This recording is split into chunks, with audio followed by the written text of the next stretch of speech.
અહમદ ગજની 18 વાર સોમનાથ લૂંટ્યું તેથી હમીરસિંહ ગોહિલ લાઠીના દરબાર ગઢમાં મંગલ ગીત ગવાતા અને મૂછની માથે હાથ મૂકીને કીધું તું હવે ગજની જો મીટ માંડે અને સોમનાથમાંથી ગજનીના મૂળિયાનો ઉખેડું તો હમીરસિંહજી ગોહિલનો કહેવા ઓ માથા પડ્યા ને ધડ રે લડ્યા રંગાયા કસુંબી ને રંગ જોને માથા પડ્યા ને ધડ રે લડ્યા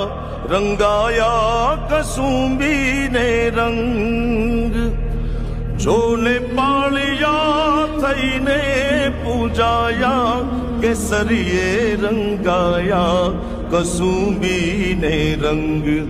હો રાજ મને લાગ્યો હો રાજ રાજ લાગ્યો હો રાજ મને લાગ્યો કસુંબી નો રંગ